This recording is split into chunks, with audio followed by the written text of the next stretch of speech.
गरीब बहू को मिला जमीन के अंदर गुमनाम आलीशान महल। हे भगवान, आज तो मेरी कमर टूट गई है। हाय दैया, ये लकड़ी कितनी वजनदार है। अरे कीर्ति, देख भाभी लकड़ी लेकर आ रही है, उतरवा दे।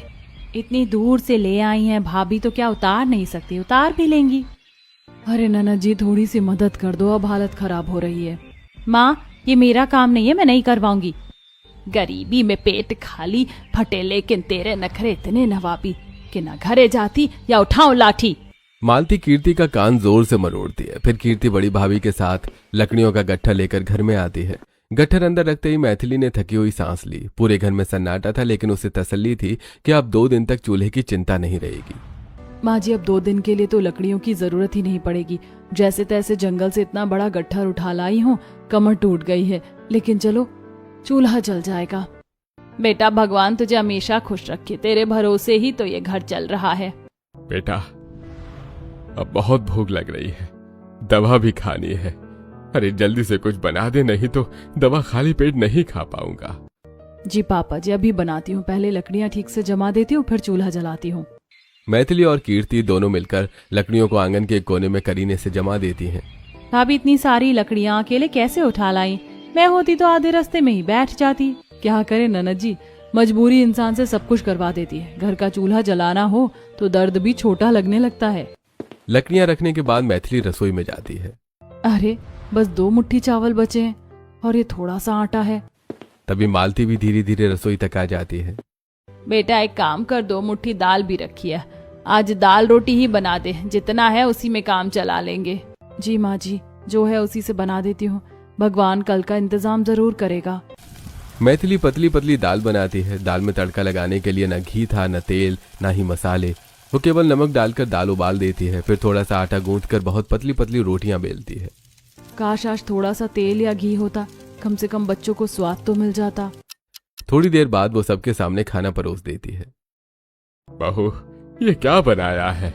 अरे दाल में पानी अलग दिखाई दे रहा है और दाल अलग, और ये रोटियां इतनी पतली हैं कि एक से पेट कैसे भरेगा? पापा जी, घर में ज्यादा राशन नहीं है, मैं क्या कर सकती हूँ? जितना था उसी में सबके लिए बनाना पड़ा। अगर दाल गाढ़ी बनाती तो 2 लोगों के बाद ही खत्म हो जाती। बहू की कोई गलती नहीं है, घर की हालत ही ऐसी हो गई है। पिताजी, जैसे तैसे खा लीजिए, कल फिर काम मिलेगा तो कुछ अच्छा लेकर आएंगे। हाँ पिताजी, भगवान पर भरोसा रखिए। सब लोग चुपचाप वही साधारण भोजन खा लेते हैं। ऐसे कई दिन बीत गई। गरीबी हर दिन नई परीक्षा ले रही थी। एक दिन गांव के सरकारी स्कूल के मास्टर रास्ते में मैथिली से मिले। अरे बहू, तुम्हारा बेटा 5 साल का हो गया है, उसका स्कूल में दाखिला करा दो। आज नहीं तो फिर कब पढ़ेगा? पढ़ लिख जाएगा तो शायद तुम्हारी तरह तकलीफें नहीं झेलनी पड़ेंगी। जी मास्टर जी, आपकी बात बिल्कुल सही है। हम लोग जल्दी ही उसका दाखिला करवा देंगे। बच्चों की पढ़ाई कभी मत रोकना। गरीब का सबसे बड़ा सहारा शिक्षा ही होती है। जी जरूर। रात को खाना खाने के बाद मैथिली अपने पति से बात करती है। सुनिए, आज मास्टर जी मिले थे, कह रहे थे कि हमारा बेटा अब स्कूल जाने लायक हो गया है।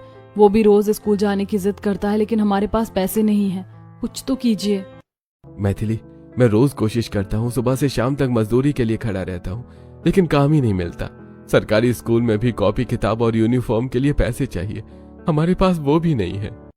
मैं बच्चे की आंखों में रोज सपना देखती हूँ। वो दूसरे बच्चों को स्कूल जाते देखता है तो कहता है कि माँ, मैं कब जाऊंगा? मैं क्या जवाब दूं उसे? मुझे भी बहुत बुरा लगता है, लेकिन खाली जेब देखकर खुद पर गुस्सा आता है। भगवान जरूर कोई रास्ता निकालेगा।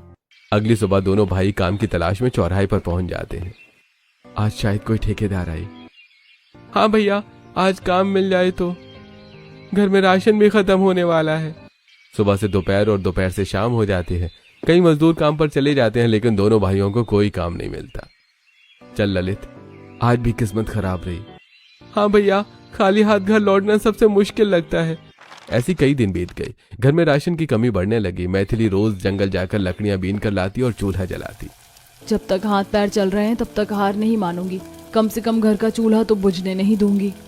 दूसरी तरफ राजू और ललित कभी कभी मजदूरी पर जाते। जिस दिन काम मिलता उसी से थोड़ा बहुत राशन लाकर किसी तरह गुजारा चलता। एक सुबह दोनों भाई फिर काम की तलाश में निकल पड़े। अरे भाई सुनो, तुम लोग मजदूरी करोगे? हाँ मालिक, जो काम होगा कर देंगे। देखो, मेरे घर का पूरा बगीचा ठीक करना है, सूखे पौधे हटाने हैं, घास काटनी है, पौधों की सफाई करनी है। दोनों मिलकर काम करोगे तो 300 रुपए दूंगा। हाँ मालिक, अभी चलते हैं। दोनों भाई पूरे मन लगाकर बगीचे का काम करते हैं। घंटों मेहनत के बाद पूरा गार्डन साफ और सुंदर हो जाता है। अरे बहुत बढ़िया काम किया है तुम लोगों ने। ये लो पूरे 300 रुपए। बहुत बहुत धन्यवाद मालिक। दोनों भाई सीधे बाजार पहुंचते हैं। भैया, थोड़ा चावल तौल दीजिए, थोड़ा आटा, दाल, तेल और कुछ सब्जियां भी दे दीजिए।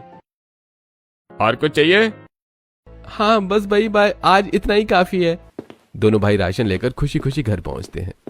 अरे आज तो इतना सारा सामान ले आए। आज मेहनत रंग लाई, 300 रुपए मिले। सोचा पहले घर का राशन भरे। हे भगवान, तेरा लाख लाख शुक्र है। मैथिली तुरंत रसोई में लग जाती है। आज सब्जी और चावल बना लेती हूँ, सुबह के लिए आटा अलग रख देती हूँ, थोड़ी सब्जी और दाल भी बचा कर रखूंगी क्योंकि दिन में सबको ज्यादा भूख लगती है। जैसा तुम्हें ठीक लगे वैसा ही बनाओ। तुम्हारे हाथ का खाना चाहे साधारण हो लेकिन पूरे परिवार को तृप्त कर देता है। बेटा मैथिली, अगर तू इस घर में ना होती तो पता नहीं हमारा क्या होता। सच कहते हैं, ये बहू नहीं इस घर की लक्ष्मी है। माँ जी, मैं तो सिर्फ अपना फर्ज निभा रही हूँ। जब तक सांस चलेगी इस परिवार को कभी टूटने नहीं दूंगी। पूरे परिवार ने कई दिनों बाद भरपेट खाना खाया। कुछ दिन और बीत गए। राजू और ललित रोज मजदूरी की तलाश में निकलते, लेकिन काम नहीं मिलता। घर की परेशानियां दिन ब दिन बढ़ती जा रही थी। ललित, सुबह से शाम हो गई लेकिन आज भी किसी ने काम पर नहीं रखा। लगता है जैसे किस्मत ही हमसे रूठ गई है। हाँ भैया, सबसे ज्यादा दुख तब होता है जब खाली हाथ घर लौटना पड़ता है। घर में सबकी उम्मीदें हम दोनों पर टिकी हैं, लेकिन जेब में 1 रुपया भी नहीं है। उधर घर में रखा हुआ थोड़ा बहुत राशन भी धीरे धीरे खत्म हो जाता है। एक दिन रसोई के सारे डिब्बे खाली पड़े थे। माँ जी, अब क्या करूं? घर में एक मुट्ठी भी आटा नहीं बचा। दाल खत्म हो गई, चावल खत्म हो गए। आखिर आज सबको क्या खिलाऊं? बेटा, मैं भी समझ नहीं पा रही हूँ। भगवान भी शायद हमारी परीक्षा ले रहे हैं। चारपाई पर बीमार पड़े चिराग ये सब सुन रहे थे। बहू, मुझे माफ कर देना। पूरी जिंदगी मेहनत की लेकिन इतना नहीं कमा पाया कि अपने परिवार के लिए कुछ जोड़ कर रख पाता। अगर मैं थोड़ा और कमा लेता तो आज तुम लोगों को ये दिन नहीं देखना पड़ता। पापा जी, ऐसा मत कीजिए। आपने हमेशा अपनी क्षमता से बढ़कर परिवार के लिए मेहनत की है। समय खराब है लेकिन हमेशा ऐसा नहीं रहेगा। बेटा, एक काम कर, बगल वाली बूढ़ी काकी कुसुम के घर चली जा, उनसे थोड़ा सा चावल मांग ला। बाद में हमारे पास होगा तो लौटा देंगे। मैथिली संकोच के साथ कुसुम काकी के घर पहुंचती है। अरे बहू, इतनी उदास क्यों हो? क्या बात है? काकी, आज घर में खाने के लिए कुछ भी नहीं है। अगर थोड़ा सा चावल मिल जाता तो बच्चों और बुजुर्गों का पेट भर जाता। अरे पगली, इसमें शर्म कैसी? गरीबी में एक दूसरे का सहारा ही तो बनना पड़ता है। ये लो थोड़ा चावल, जब हो जाए तब लौटा देना। नहीं लौटाओगी तो कोई बात नहीं। काकी, आपका यह एहसान जिंदगी भर नहीं भूलूंगी। उस दिन पूरे घर में वही चावल बने। सभी ने थोड़ा थोड़ा खाकर गुजारा किया। दिन फिर संघर्ष में बीतने लगे।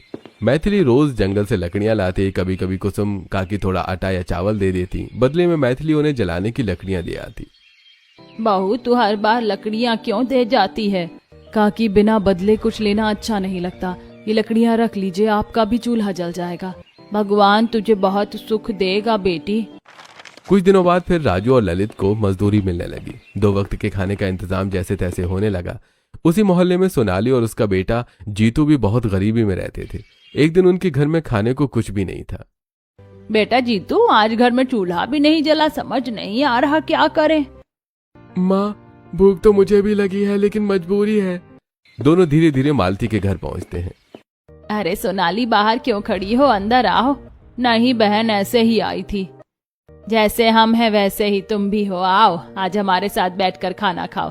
2 वक्त की रोटी है, आधी तुम खा लेना, आधी हम। बहन, ये गरीबी एक दिन हमें मार ही डालेगी, लेकिन आज तुम्हारा ये अपनापन कभी नहीं भूलूंगी। गरीबी में इंसान ही इंसान के काम आता है। भगवान सब ठीक करेगा।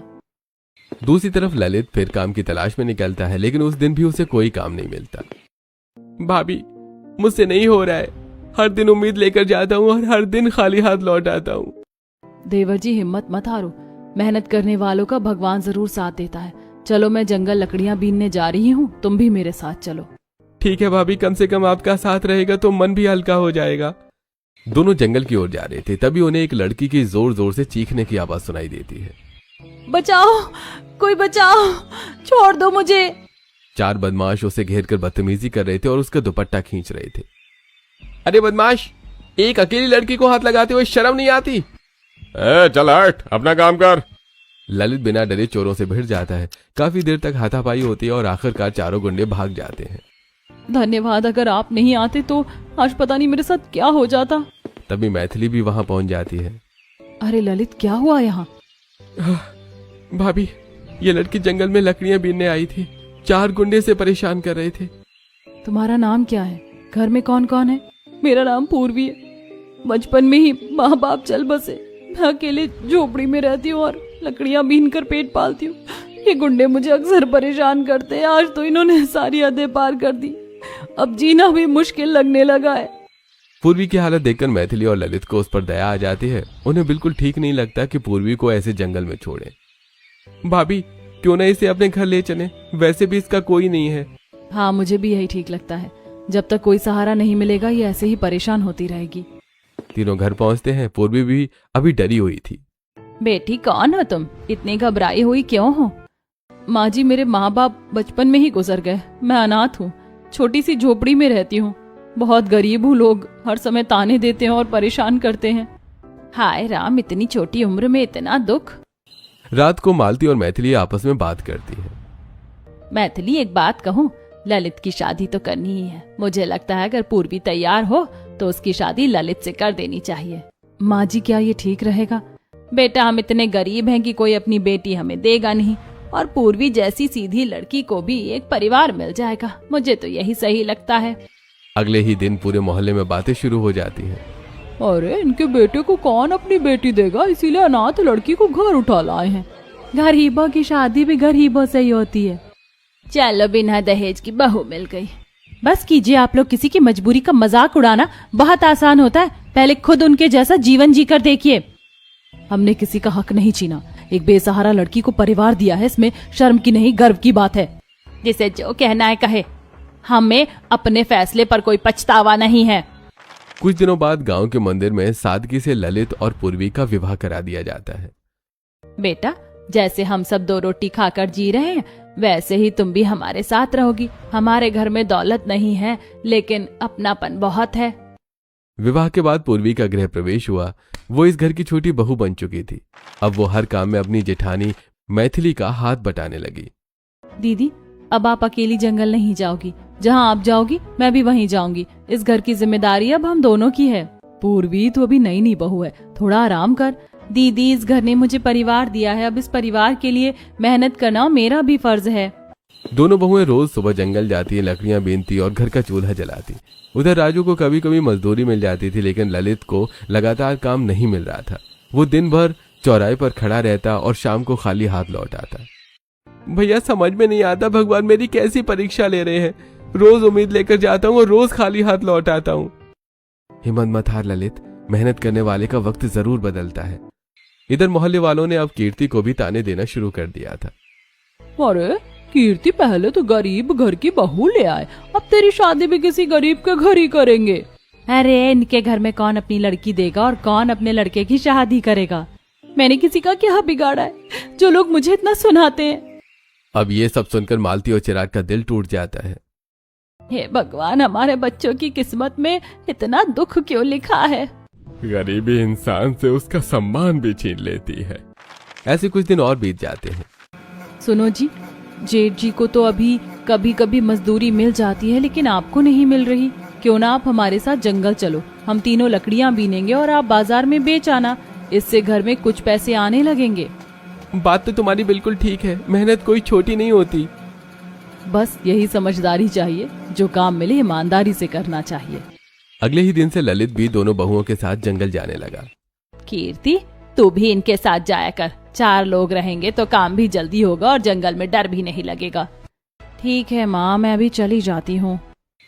अब चारों रोज जंगल जाते, खूब सारी लकड़ियां इकट्ठी करते और ललित उन्हें बाजार में बेच आता। अरे, आज 2 गट्ठर अच्छे दाम में बिक गए। अब घर का राशन भी आ जाएगा। देखा, मेहनत कभी बेकार नहीं जाती। धीरे धीरे घर के हालात पहले से थोड़े बेहतर होने लगे। कुसुम काकी को जब भी किसी चीज की जरूरत होती पूरा परिवार उनकी मदद करता। बेटा, जब तुम्हारे घर में कुछ नहीं था तब भी तुमने मेरा सम्मान रखा। आज तुम लोग मेरी मदद कर रहे हो, भगवान तुम्हें बहुत सुख देगा। काकी, आपने भी तो हमारे बुरे समय में हमारा साथ दिया था। एक दिन पूर्वी, मैथिली, ललित और कीर्ति पहले से थोड़ा ज्यादा अंदर जंगल की तरफ चले गए। दीदी, क्यों ना आज थोड़ा आगे चलकर लकड़ियां बीने। यहाँ तो लगभग सारी सूखी लकड़ियां खत्म हो चुकी हैं। हाँ, मुझे भी यही ठीक लग रहा है, शायद आगे ज्यादा लकड़ियां मिल जाएं। चारों धीरे धीरे जंगल के अंदर बढ़ने लगे। अचानक पूर्वी के पैरों के नीचे की जमीन धंस जाती है। दीदी बचाइए, मैं गिर रही हूँ। देखते ही देखते पूर्वी एक गहरे गड्ढे में गिर जाती है। पूर्वी, मैं आ रही हूँ। उसे बचाने की कोशिश में मैथिली भी फिसलकर उसी गड्ढे में गिर जाती है। भैया, भाभी, जल्दी चलो, उन्हें ढूंढते हैं। दोनों जैसे ही गड्ढे के किनारे पहुंचे, मिट्टी खिसकने लगी और वो भी नीचे जा गिरे। चारों ने खुद को एक अंधेरी जगह पर पाया जहां घुप अंधेरा था। मुझे तो कुछ भी दिखाई नहीं दे रहा। दीदी, ये जगह कैसी है? तभी पत्थरों के बीच से हल्की हल्की चमक दिखाई देने लगी। देखो, उन पत्थरों में से रोशनी निकल रही है। इसका मतलब यहाँ कुछ जरूर है। अभी बिना तैयारी के आगे बढ़ना ठीक नहीं होगा। जैसे तैसे यहाँ से बाहर निकलते हैं, कल टॉर्च लेकर आएंगे। ये जगह बहुत रहस्यमयी लग रही है। अगले दिन चारों टॉर्च लेकर फिर उसी जगह पहुंचते हैं और सावधानी से नीचे उतरते हैं। आज पता चलेगा कि आखिर यहाँ क्या छिपा है। टॉर्च की रोशनी से उन्हें दीवार पर एक पुराना स्विच दिखाई देता है। यहाँ स्विच? जैसे वो स्विच दबाता है, पूरा इलाका रोशनी से जगमगा उठता है। उनके सामने जमीन के नीचे बना एक बहुत बड़ा आलीशान महल था। चारों तरफ विशाल कमरे, ऊंची छतें, पुराने नक्काशीदार खंबे, बड़े बड़े झूमर और धूल से ढका हुआ शाही सामान रखा था। इतना बड़ा महल, और वो भी जमीन के नीचे? मैंने तो कभी ऐसा नहीं देखा। दीदी, लगता है ये बहुत पुराने समय का महल है। देखिए, इसकी दीवारें और पत्थर कितने पुराने हैं। अगर ये जमीन के नीचे है तो शायद किसी को इसके बारे में पता ही नहीं होगा। चारों धीरे धीरे अंदर जाने लगे। ये देखिए, यहाँ तो सोने और चांदी के पुराने सिक्के रखे हैं। और यहाँ देखिए, सोने चांदी के बर्तन भी रखे हुए हैं। रसोई भी पूरी बनी हुई है और कितना सारा सामान रखा है। अरे, यहाँ तो नदी से पानी लाने का भी पुराना इंतजाम है। देखो, ये नालियां सीधे अंदर तक आ रही हैं। अगर इस जगह की सफाई कर दी जाए तो यहाँ आराम से रहा जा सकता है। चारों महल देखकर वापस घर लौट आते हैं। पूरे रास्ते उसी महल की बातें होती रहती हैं। क्या सच में इतना बड़ा महल है? भगवान भी कैसे कैसे चमत्कार दिखाते हैं। उसी रात अचानक तेज बारिश शुरू हो जाती है। बारिश इतनी तेज थी कि उनका कच्चा घर चारों तरफ से टपकने लगा। देखते ही देखते घर में घुटनों तक पानी भर गया। हरे राम, पूरा घर पानी से भर गया। अब इस टूटी छत का क्या करें? छत बनवाने के लिए भी पैसे चाहिए। माँ जी, घबराइए मत, जैसे तैसे आज की रात निकाल लेते हैं। कुछ दिन तक परिवार ने उसी टूटे घर में रहने की कोशिश की, लेकिन हालत दिन ब दिन खराब होती गई। दीदी, हमारे पास एक घर तो है, क्यों ना उस महल की अच्छी तरह सफाई करके वहीं रहने चले। बात तो सही कह रही हो। अगले ही दिन दोनों बहुएं जंगल पहुंचकर रहस्यमय महल की सफाई में जुट गईं। झाड़ू लगाई, धूल साफ की, पुराने झूमर और बर्तन चमकाए और महल को रहने लायक बना दिया। दीदी देखिए, अब तो ये महल बिल्कुल नया लग रहा है। सच में मेहनत ने इस जगह की तस्वीर ही बदल दी। कुछ समय बाद पूरा परिवार अपना जरूरी सामान लेकर उस महल में रहने आ गया। वहां बड़े कमरे, रसोई, सोने के लिए जगह, पुरानी अलमारी, सोने चांदी के बर्तन और पानी की व्यवस्था देखकर सभी हैरान थे। शायद भगवान ने हमारी बरसों की मेहनत देखकर ही हमें ये ठिकाना दिया है। आज पहली बार लग रहा है कि शायद हमारी किस्मत बदलने वाली है। किसी को अंदाजा भी नहीं था कि यह रहस्यमय महल उनकी जिंदगी बदल देगा। कुछ दिन बीत गई, पूरा परिवार अब उसी महल में रहने लगा था। बाहर लगातार बारिश हो रही थी, कभी कभी गड्ढे से हल्का पानी भी अंदर आ जाता था। बेटा, अगर इसी तरह बारिश होती रही तो कहीं ये पानी महल के अंदर ना भर जाए, फिर तो बहुत मुश्किल हो जाएगी। माँ, आप चिंता मत कीजिए, मैं और ललित आज ही इसका कोई उपाय करते हैं। हाँ माँ, जंगल से मोटी लकड़ियां काट कर लाते हैं, ऊपर एक मजबूत छपरा बना देंगे ताकि बारिश का पानी सीधे अंदर ना आए। दोनों भाई सुबह सुबह जंगल में चले जाते हैं। कई घंटे मेहनत करके मोटी लकड़ियां, बांस और बड़ी बड़ी डालियां लेकर आते हैं। ललित, इस लकड़ी को इधर पकड़। अगर इसे अच्छी तरह से बांध दिया तो कई साल तक हिलेगी नहीं है। भैया, ऊपर घास और पत्ते भी बिछा देते हैं, इससे बारिश का पानी फिसलकर दूसरी तरफ चला जाएगा। दोनों भाई मिलकर गड्ढे के ऊपर मजबूत छपरा बना देते हैं। अब बारिश का पानी अंदर आना लगभग बंद हो जाता है। वाह, अब तो पहले से बहुत सुरक्षित लग रहा है। सच दीदी, अब बच्चों को भी डर नहीं लगेगा। धीरे धीरे उन्होंने महल के अंदर खाने पीने का भी पूरा इंतजाम कर लिया। महल में पड़े कुछ पुराने सोने के सिक्के हैं, उनमें से बस 2-3 सिक्के बेच देते हैं। जितनी जरूरत है उतना ही राशन ले आएंगे।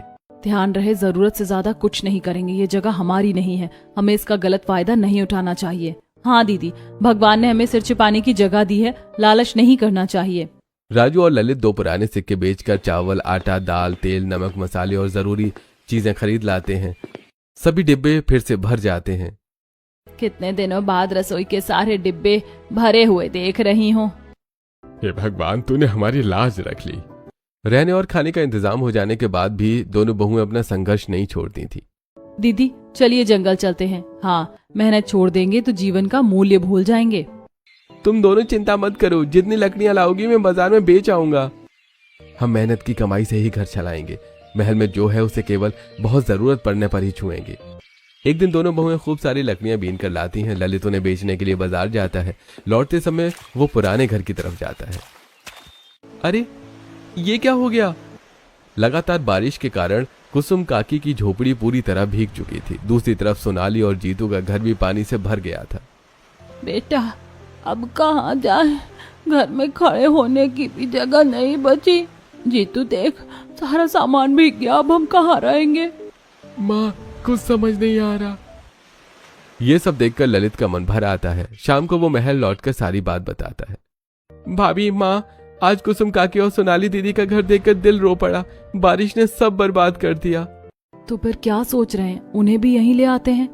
जब हमें इस महल ने सहारा दिया है तो हम दूसरों का सहारा क्यों ना बने। बिल्कुल, इस महल में इतने कमरे हैं, सब आराम से रह लेंगे। गरीबी में साथ देने वाला ही असली अपना होता है। अगले दिन पूरा परिवार कुसुम काकी, सोनाली और जीतू को लेकर महल में आ जाता है। अरे राम, जमीन के नीचे इतना बड़ा महल, मैंने तो सपने में भी ऐसा घर नहीं देखा था। काकी, अब ये आपका भी घर है। यहाँ हर किसी के लिए अलग कमरा है। अब किसी को बारिश से डरने की जरूरत नहीं है। धीरे धीरे सभी लोग वहां रहने लगे। कोई अपना कमरा साफ करता, कोई रसोई संभालता, कोई पानी भरता। रात को जंगल से शेर, भेड़िया और दूसरे जानवरों की आवाजें आती थी। माँ, बाहर कौन गरज रहा है? डर मत बेटा, हम सब साथ हैं, कोई तुम्हारा कुछ नहीं बिगाड़ सकता। बेटा, जंगल में जानवरों की आवाजें आना सामान्य बात है। हिम्मत वाले कभी डर कर नहीं जीते। कुछ दिनों बाद पूर्वी महल में रखे कुछ पुराने चांदी के सिक्के लेकर बाजार जाती है। भैया, मुझे बच्चों के लिए किताबें, कॉपियां और पेंसिल चाहिए। और कुछ? हाँ, पिताजी की दवाइयाँ भी दे दीजिए। घर लौटकर वो सारी किताबें बच्चों को दे देती है। अब मैं चिंटू को पढ़ाया करूंगा। बेटी, तूने तो मेरे बच्चे का भविष्य संवार दिया। अरे बहू, मेरी दवाइयाँ भी ले आई। जी बाबूजी, अब आपको समय पर दवा भी मिलेगी और आराम भी। सब लोग मिलजुल कर खुशहाल जीवन बिताने लगे। किसी को अंदाजा नहीं था कि जल्दी इस रहस्यमय महल का राज दुनिया के सामने आने वाला है। एक दिन जंगल में वन विभाग का एक अधिकारी गश्त कर रहा था। अजीब बात है, इस इलाके में पहले ये लकड़ियों का बना छपरा नहीं था। अधिकारी छपरे के पास पहुंचता है और उत्सुकता से उसे थोड़ा हटाकर नीचे देखता है। अरे, ये नीचे रोशनी, ऐसा कैसे हो सकता है? वो नीचे झांकता है तो उसे बहुत बड़ा महल दिखाई देता है। जमीन के अंदर इतना विशाल महल, इसकी सूचना तुरंत देनी होगी। अगले ही दिन वो अपनी पूरी टीम और पुरातत्व विभाग के अधिकारियों के साथ वहां पहुंचता है। बहुत सावधानी से नीचे उतरिए, यह जगह ऐतिहासिक भी हो सकती है। सभी अधिकारी महल के नीचे पहुंचते हैं। वहां लोगों को रहते देखकर वो चौंक जाते हैं। आप लोग कौन हैं और यहाँ कैसे रहने हैं? साहब, हम लोग गरीब लोग हैं। जंगल में लकड़ियां बीनते समय हमें ये जगह मिली थी। हमारा कच्चा घर बारिश में टूट गया था, रहने का कोई ठिकाना नहीं था, इसीलिए मजबूरी में यहाँ आकर रहने लगे। साहब, हमने यहाँ कुछ तोड़ा नहीं, उल्टा पूरे महल की सफाई की और इसे रहने लायक बनाया और हमेशा इसका ध्यान रखा। हमने जरूरत भरी कुछ पुराने सिक्के बेचकर राशन खरीदा। हमारा इरादा कभी भी इस जगह का गलत फायदा उठाने का नहीं था। हाँ, अगर हम लालची होते तो सब कुछ बेचकर भाग जाते, लेकिन हमने ऐसा कभी नहीं किया। अधिकारी चारों तरफ देखते हैं। साफ सुथरा महल देखकर वो एक दूसरे से बातें करने लगते हैं। सबसे पहले तो हम आपका धन्यवाद करते हैं। अगर आप लोगों को ये जगह नहीं मिलती तो शायद वर्षों तक किसी को इसके बारे में पता नहीं चलता। लेकिन अब एक समस्या है। कैसी समस्या साहब? ये महल अब सरकारी धरोहर माना जाएगा। कानून के अनुसार यहाँ कोई भी निजी तौर पर नहीं रह सकता। इसकी सुरक्षा और संरक्षण सरकार करेगी। साहब, अगर हमें यहाँ से जाना पड़ेगा तो हम कहाँ जाएंगे? हम आपकी बात समझते हैं। अगर ये सरकार की धरोहर है तो इसका सम्मान होना चाहिए, लेकिन हमारा घर टूट चुका है। अगर हमें यहाँ से जाना पड़े तो हमारे रहने का भी इंतजाम कर दीजिए। साहब, हम मेहनत करके खाने वाले लोग हैं।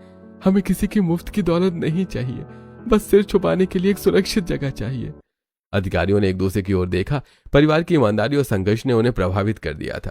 पूरा परिवार उनके फैसले का इंतजार करने लगा। अधिकारियों के जाने के बाद पूरा परिवार चिंता में डूब गया। जिस महल ने उन्हें सहारा दिया था, अब उसे छोड़ना पड़ रहा था।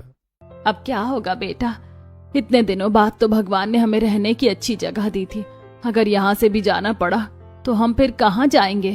सरकार की बात भी गलत नहीं है। अगर ये सच में धरोहर है तो इसे संभालना उनका काम है, लेकिन हमारे रहने का भी तो कोई ठिकाना होना चाहिए।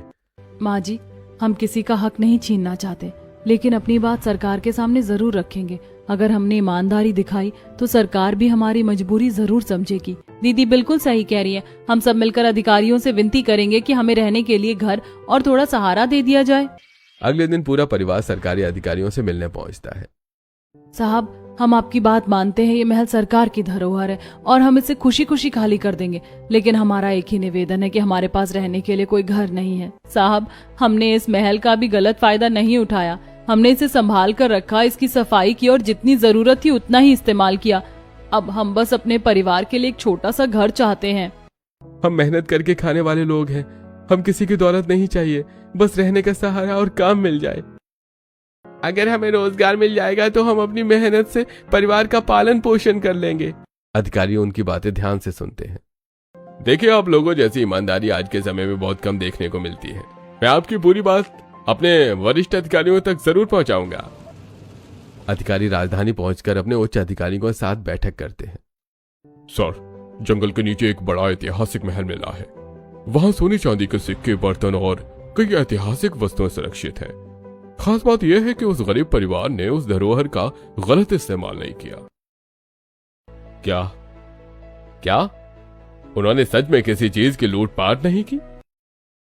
जी सर, अगर वो चाहते तो करोड़ों की संपत्ति लेकर भाग सकते थे, लेकिन उन्होंने ऐसा नहीं किया। उल्टा उसी जगह की सफाई करके उसे सुरक्षित रखा। ऐसे ईमानदार लोगों की मदद करना सरकार का कर्तव्य है। महल को सरकार अपने कब्जे में लेगी, लेकिन उस परिवार को सम्मान के साथ बसाया जाएगा। कुछ दिनों बाद अधिकारियों ने सरकार के प्रस्ताव को सामने रखा।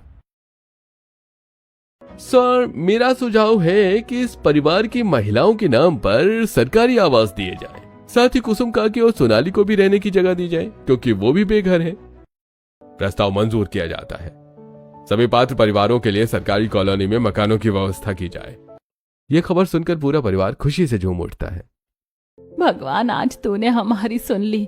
दीदी, हमारी मेहनत और ईमानदारी बेकार नहीं गई। ये भगवान और सबके आशीर्वाद का फल है। तभी राजू और ललित अधिकारियों से एक और निवेदन करते हैं। साहब, अगर एक बात और कहूं तो। हाँ, बताइए। हमें कोई काम मिल जाए तो हम अपनी मेहनत से परिवार चला लेंगे। हम भीख नहीं चाहते साहब, बस रोजगार चाहिए ताकि जिंदगी भर किसी के सामने हाथ न फैलाना पड़े। यही बात आपको सबसे अलग बनाती है। मैं कोशिश करता हूँ। कुछ ही दिनों बाद दोनों भाइयों को सरकारी टेंडर में सुपरवाइजर की नौकरी मिल जाती है। राजू और ललित, आज से आप दोनों सरकारी निर्माण कार्यों में सुपरवाइजर के पद पर नियुक्त किए जाते हैं। ईमानदारी से काम कीजिए। धन्यवाद साहब, हम कभी आपका विश्वास नहीं तोड़ेंगे। हाँ, आज हमारी मेहनत सफल हो गई। कुछ महीनों बाद सरकारी कॉलोनी पूरी तरह से तैयार हो जाती है।